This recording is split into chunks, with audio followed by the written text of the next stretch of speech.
Students, will start with the next topic, that is some special parallelograms. Now in some special parallelograms we have the first parallelogram, that is rhombus. Okay, so the heading itself tells that these are all parallelograms. So parallelograms are all quadrilaterals. Okay, so first, for the property of rhombus, on page number 52, a rhombus is a quadrilateral with sides of equal length. Okay, so if you see this diagram here, okay, this is a figure of rhombus where all the four sides are of equal length. Okay, now this is one additional property to all the properties of parallelogram.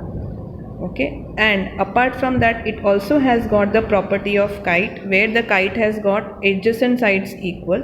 Okay, so here if you see in rhombus adjacent sides are also equal.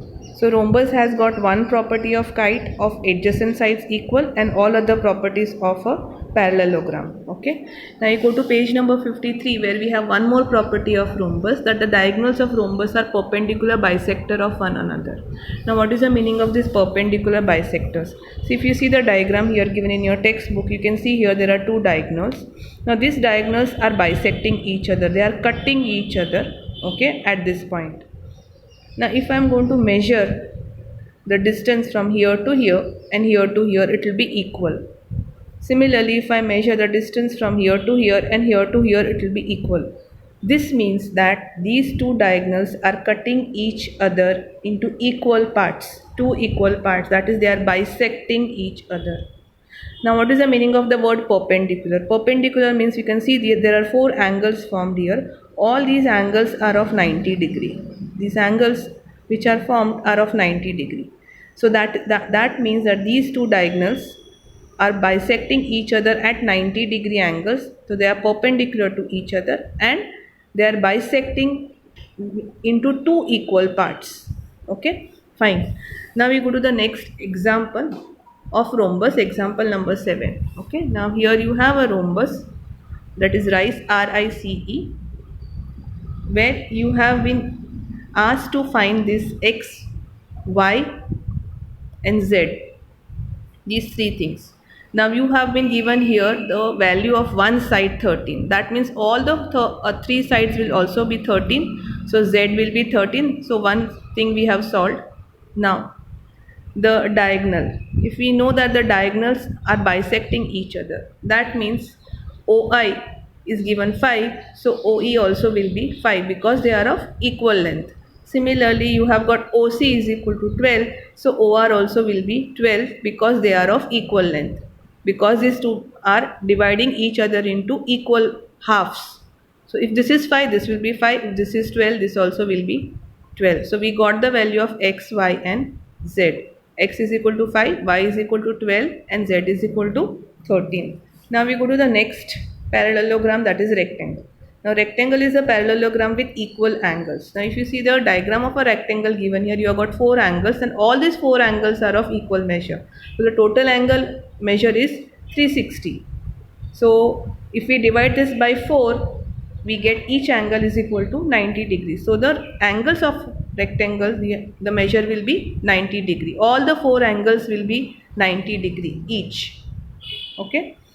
Now one more thing is, rectangle has got opposite sides of equal length, that we all know that this length is equal to this. So this side is equal to this side and this side is equal to this side. So opposite sides are equal. That is the next property of a rectangle. And the third property is that the length of the diagonals are also equal. Length of the diagonals are also equal and they also bisect each other. Just now only I told you, when they are bisecting each other means they are dividing each other into two equal halves or two equal parts. Okay, so from here to here, when I join this diagonal, or when I am joining this diagonal from here to here, they both are of equal length. So suppose this is 12 centimeter, this also will be 12 centimeter, and they are dividing each other into equal parts. So this will be 6, this will be 6, this will be 6, this will be also 6. Okay, now just turn the page. So here you have got figure 3.38. Okay, where you have got the property of diagonals. The diagonals are of equal length. We go to the next example, example 8, that is rent is a rectangle. Okay, now if you see, this is a rectangle given figure 3.41, and you have got diagonals. Now the value of diagonals OR is given 2x plus 4 and OT is given 3x plus 1. So just now only we saw the property of rectangle that both these diagonals are of equal length. That means OR is equal to OT. That is the first thing what you have to understand. That these two diagonals are given, OR is equal to OT.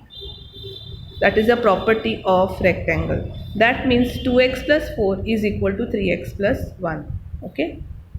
Now we can solve this equation. We have already studied the equation chapter. So transpose this 2x this side and transpose the 1 on this side. So it will become 3x minus 2x is equal to 4 minus 1. So x will be equal to 3. So we got the value of x. Now x is equal to 3. You put in these two equations. Okay, then you will get the value of both the diagonals. Fine. Now we go to the next parallelogram, that is square. Now square is a rectangle with equal sides. In rectangle we have got opposite sides equal. In square we have got all the sides equal. Again it has got diagonals of equal length. And all the four angles are also equal. So they are all each of 90 degree. Okay. Now before we started parallelogram, we had just left out two quadrilaterals which we have to study, that is trapezium. Now trapezium, that is on page number 44, is a quadrilateral with one of the sides parallel. Mind you, this it is not a parallelogram. It is a quadrilateral, but it is not a parallelogram. Okay, so one of the sides is parallel. So if you see these two diagrams, okay, here you can see all of them have got parallel sides. One side parallel, opposite sides. This is not. Here also you have got one pair of opposite sides parallel. This is not. Okay, now if you look at these figure here, none of the opposite sides are parallel to each other. This is also not parallel to each other. This is also not. Similarly, this is parallel to each other. But how many sides are there now? We have got 5 sides. Here none of the sides are parallel to each other. Okay. So these do not belong to the category of trapezium. For trapezium, 4 sides should be compulsory and one of the sides should be parallel to each other. Okay. Now the next type of quadrilateral which was left out was kite. Now kite is a special type of quadrilateral, okay, where you have got 4 sides and the consecutive pair. I have told you consecutive means adjacent. The side by side, the sides which are side by side, they are of equal length. Okay, so if you can see these 4 sides, this side and this side will be of equal length. This side and this side will be of equal length. See, these are all examples of kite. But if you see this, here you have got 5 sides, so it is again not a quadrilateral. These two are of 4 sides, but if you see the sides properly, okay, opposite sides here are equal length, but we want adjacent sides of equal length. Similarly here also all these 3 sides are equal, but we want both the adjacent sides equal. So if this is equal, this and this also should be equal, but this and this is not same. This and this also is not same. So again this is not a kite. So we have seen 3 types of now quadrilateral, that is rhombus, kite and parallelogram, which I have already studied. Okay, thank you.